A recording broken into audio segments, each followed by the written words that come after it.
Hoy hablamos de nuevos horizontes en educación como son la neurociencia y nuevas pedagogías. Para hablarnos de estos temas nos acompaña la directora de Innovación, Carolina Gómez. Muy buenas tardes. Hola, buenas tardes.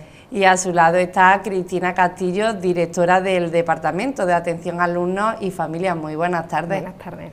Bienvenida a las dos y muchísimas gracias. Gracias a ti. Hablamos en la actualidad de fracaso escolar. ¿Por qué? Bueno, pues yo creo que el fracaso escolar se debe a varios factores. El principal, en el que ponemos el foco, es la desmotivación de los alumnos. Cuando los alumnos llegan a desarrollar el pensamiento crítico, entre los 10 y 12 años, empiezan a cuestionarse el por qué tienen que estudiar ciertos contenidos, por qué estudiar de alguna manera, entonces se desmotivan. Y además, si se acompañan de pedagogías pasivas por parte del alumno, en la que simplemente está como un espectador, está recopilando información y luego tiene que volcarla memorísticamente en un examen, la desmotivación es increíble. Y ahora que se desarrolla la neurociencia y sabemos cómo funciona el cerebro, es el momento de hacer el cambio y de combatir ese fracaso escolar, no bajando los niveles de exigencia, sino cambiando las pedagogías. Cristina, acaba de mencionar, Carolina, el papel de la neurociencia en lo que es la educación, ¿no? Y en ese sentido, ¿cuál es la clave de la educación según la neurociencia? A ver, la neurociencia lo que hace es estudiar el cómo se forma el cerebro, cómo se desarrolla y cómo el cerebro aprende, porque el cerebro es un órgano plástico que en cada interacción se puede ir moldeando. Eso es un aporte muy importante a la neurociencia y esto se pone al servicio de la educación. Una de las claves, ¿no?, que me comenta, que cuál es, yo creo que la más importante es el papel de las emociones. Ya se ha descubierto que si un contenido te gusta, te entusiasma, se retiene, se aprende, incluso no solo se retiene en memoria, sino que se produce un aprendizaje significativo. En cambio, cuando un alumno pues no está motivado, no se suele hablar de motivación, o el ambiente o su emocionalidad es negativa, está ya demostrado, la neurociencia nos plasma en todas las técnicas de neuroimagen que hay, que no se produce ese proceso de aprendizaje. Por lo tanto, una de las claves es trabajar sobre la emocionalidad del alumno. Por eso a lo mejor influye mucho el ambiente de casa, en la hora del estudio de los alumnos y demás.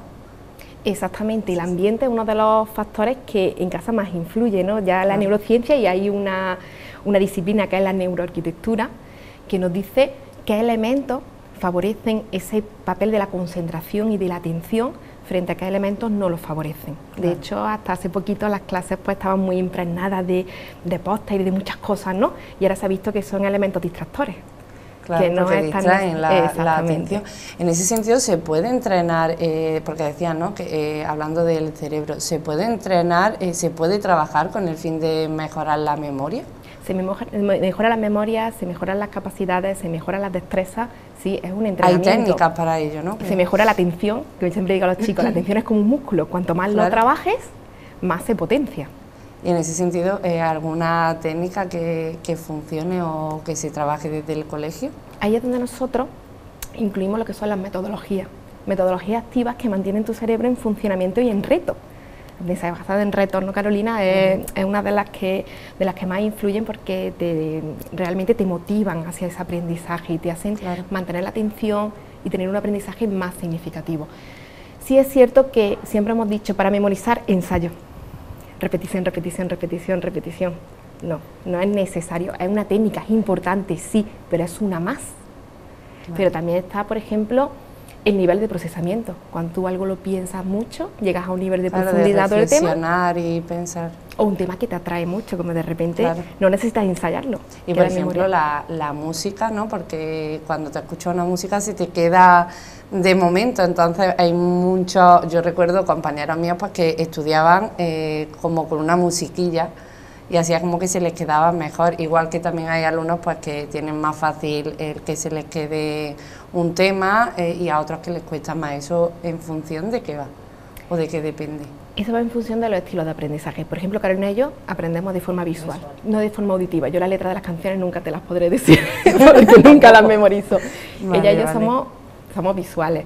Hay niños que aprenden a través del movimiento porque son kinestésicos, hay niños que son auditivos y aprenden a través de la música. Todo depende de cuál es tu canal predominante. Todos tenemos todo, pero hay uno que es predominante y ahí entra el que los profesores seamos capaces de detectar cuál es el canal predominante de un alumno y los alumnos y sean capaces también. ¿no? Potenciarlo, yo creo que es importante potenciarlos todos, pero sí hacerlo consciente de cuál es su mejor manera de aprendizaje. Lo que no podemos es centrarnos solo y exclusivamente en uno, porque claro. entonces desatendemos al resto de la clase. Sí, pero para eso es muy difícil, ¿no? A la hora de llevar en un colegio, en una clase, porque son muchos alumnos y eso al final es como una educación más personalizada, ¿no?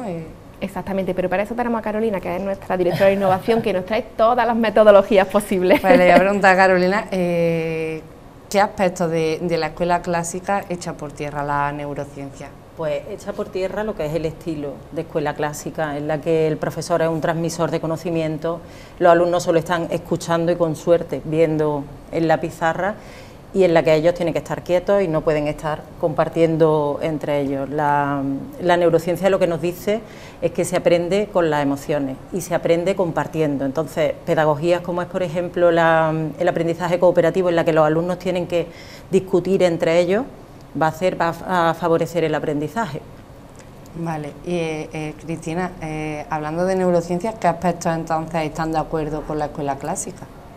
A ver, están de acuerdo, como hemos comentado antes, la memoria hay que trabajarla, hay que potenciarla. La escuela clásica está muy centrada en lo que es el proceso memorístico, que es importante. Lo que pasa es que la forma de llegar a él no es siempre el ensayo, como hemos comentado antes. Y también estamos de acuerdo que a veces hay que dar explicaciones. Lo que no estamos de acuerdo es con el tiempo de las explicaciones. Sabemos que la atención de un niño no debía de ser una explicación más larga de 8 minutos, porque entre los 8 y los 15 ya desconectado. Un adulto a partir de los 20 ya desconectado, si no reconduces tu atención. Claro. Por lo tanto, estamos de acuerdo con explicaciones, pero píldoras de información, cortas, precisas. A veces alargamos mucho las explicaciones y los niños en ese camino se han perdido. Y luego también la participación, ¿no? El entablar feedback con los alumnos, ¿no? Para mantener despierta la atención. Es muy importante que el alumno intervenga en clase con el profesor y que intervengan entre ellos casi. Claro. Para ellos es más significativo cuando la discusión o el aprendizaje se hace entre iguales, se hace entre las mismas edades y no cuando viene del profesor, sobre todo en la edad adolescente, que es cuando decía antes que se empieza a desarrollar el pensamiento crítico y ellos prestan como más atención y tienen una emocionalidad más positiva ante los compañeros y no tanto hacia el profesor. Y si hablamos de por qué los alumnos, por ejemplo, en el colegio no han tenido éxito y sin embargo cuando llegan al mundo laboral sí que lo tienen. Sí, la verdad que es un tema con mucha controversia y me llama mucho la atención. Cuando conozco siempre a alguien que tiene éxito en el mundo laboral o me gusta mucho cómo se desarrolla profesionalmente, siempre le pregunto lo mismo, ¿cómo eras tú cuando eras pequeño? Y la mayoría de las personas que tienen éxito laboral son personas inquietas, con la mente muy inquieta. Eso hace que el alumno sea inquieto en clase. Entonces va un poco en contra de lo que es la escuela clásica que decíamos antes, que el alumno tiene que estar sentado, escuchando, atento y trabajando individualmente con sus actividades. Claro. Entonces la escuela clásica favorece un aprendizaje académico, en el que tú tienes que recordar una serie de contenidos, aprender procedimientos, pero es un aprendizaje académico, no está centrado en el desarrollo de habilidades. Y realmente lo que te pide el mundo laboral son habilidades. Entonces, y práctica, ¿no? Y práctica, claro. Práctica, tú necesitas saber hacer, claro. No necesitas saber memorizar y repetir.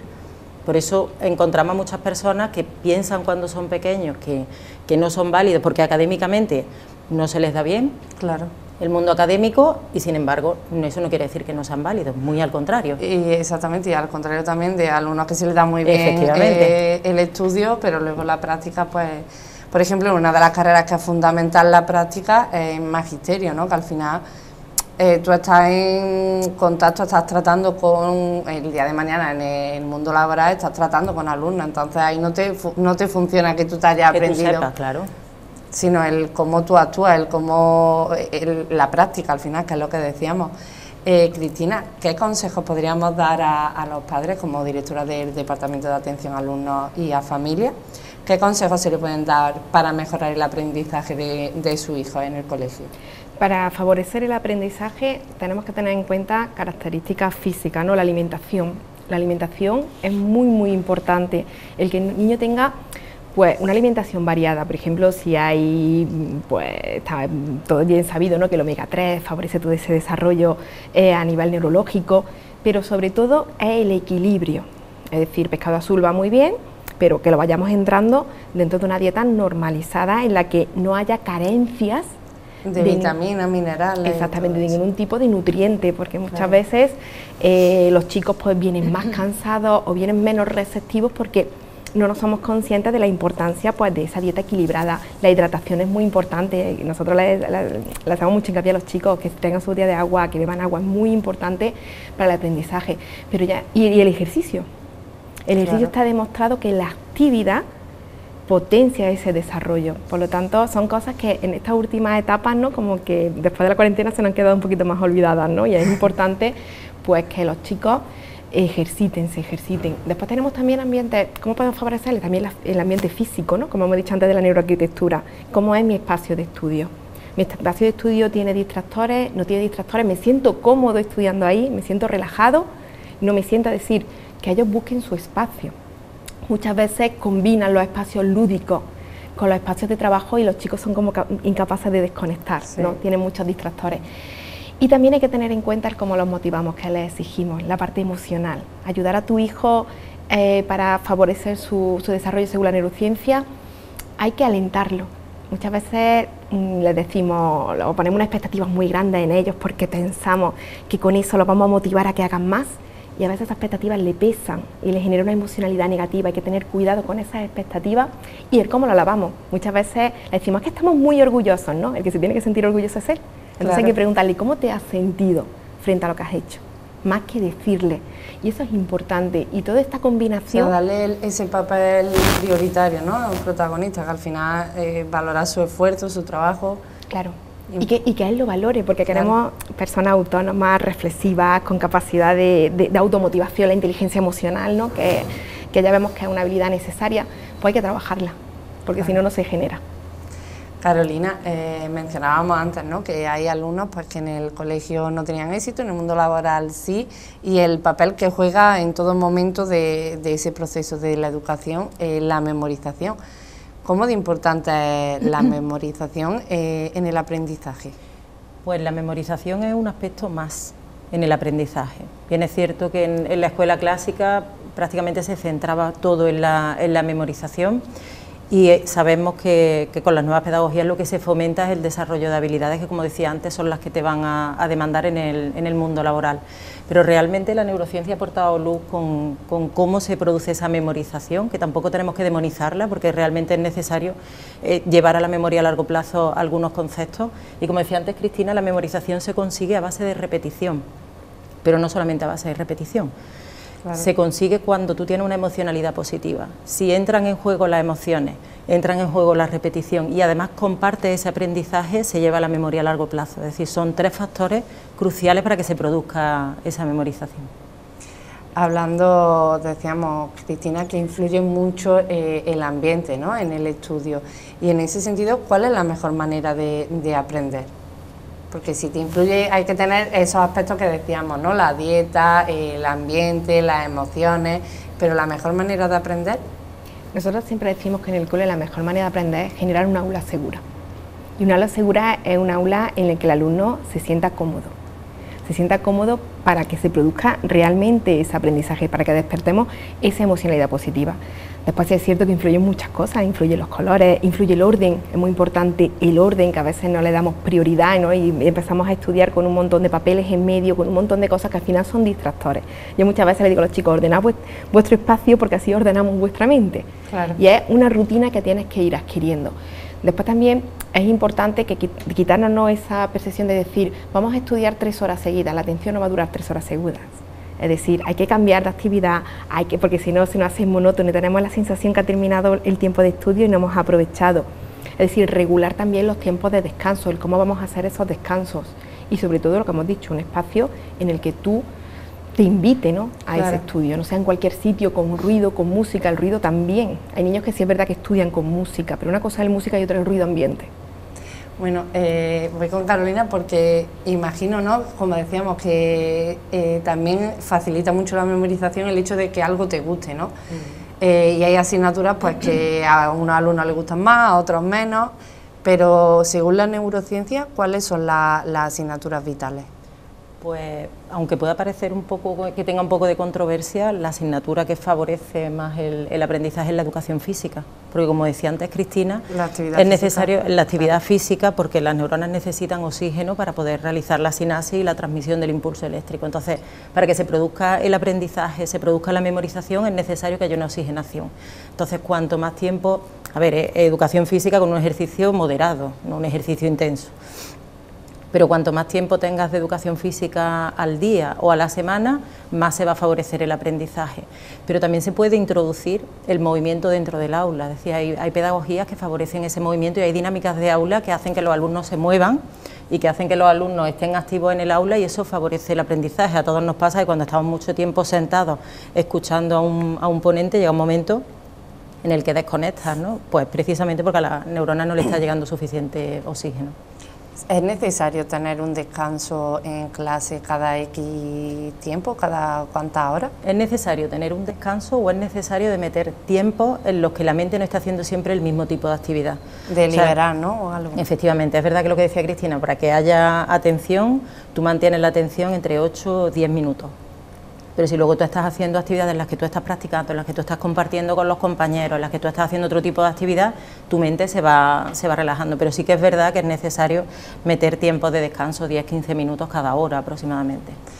Carolina, como directora del Departamento de Innovación, todos sabemos pues, que durante toda la historia de la educación nos han evaluado, ¿no?, a través de pruebas escritas, pero la educación pues, ha avanzado mucho, según también los avances de la ciencia.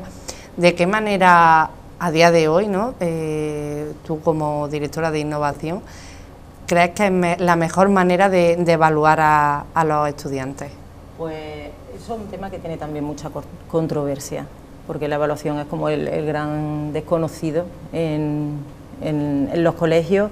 Y se ha llevado de una manera un poco incorrecta, como decía antes, se hacía una evaluación al final y era una evaluación con una prueba escrita y tenía casi más importancia la prueba que el resto del proceso. Año, claro. Entonces hoy sabemos que lo correcto es hacer una evaluación formativa, que la evaluación forme parte del proceso de aprendizaje, que el profesor vaya acompañando al alumno, vaya dándole feedback y vaya reconduciendo el proceso de aprendizaje durante todo el camino. Y que no solamente sea el alumno el que sea evaluado, sino que también tiene que ser evaluado el profesor y tiene que ser evaluado también el método que se emplea y que no solamente el profesor sea el que evalúe.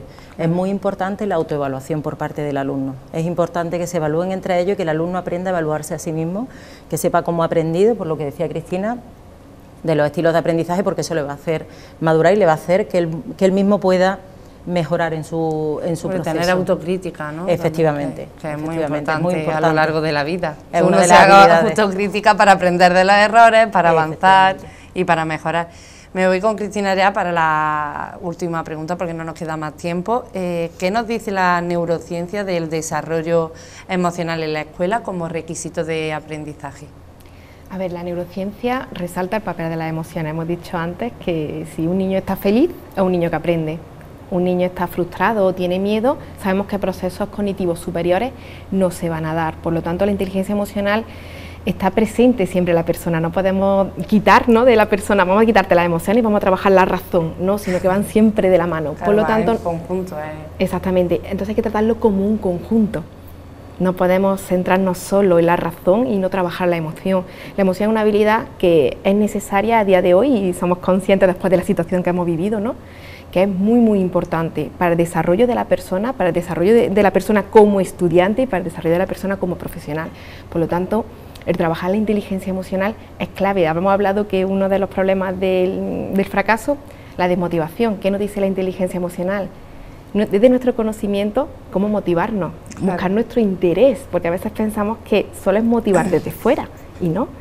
Tenemos que enseñar a los niños a que se vean por dentro y vean cómo despertar su interés, su inspiración, emociones tan importantes y que tan relacionadas van con el aprendizaje. De hecho, hay una metodología que en el cole utilizamos mucho, que es la gamificación, que a través del juego. ¿Por qué? Porque el juego es básico, ¿no? Un niño, claro, enseguida con el juego lo enganchas. Y juegos lucrativos al final aprenden mucho. Juegos por niveles, que claro, vayan pasito a paso, que cada pasito te va motivando y vas también secuenciando ese aprendizaje. El aprendizaje no es todo o nada, sino que va en diferentes partes. Por lo tanto, pensamos que la escuela no debe olvidar esa parte emocional e incluso darle peso, el peso que tiene, porque siempre va a trabajar junto a la razón.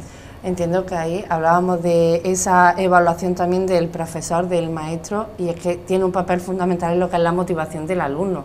Como bien decías, para tener ese feedback y encaminando al alumno durante todo el proceso, es importante ese papel, esa evaluación del profesor para motivar al alumno y si no es por este camino, pues darle otro motivo, ¿no? Buscar una solución al final para el alumno, que está en pleno aprendizaje, entiendo. Pues muchísimas gracias a las dos, ha sido un placer. Gracias por informarnos de todas las novedades de la evolución de la educación, de la innovación, que por supuesto pues va mejorando, ¿no?, lo que es el proceso de aprendizaje de los alumnos. Muchísimas gracias. Gracias a ti. Bueno, y nosotros nos quedamos viendo el siguiente vídeo antes de recibir a nuestro siguiente invitado de la tarde.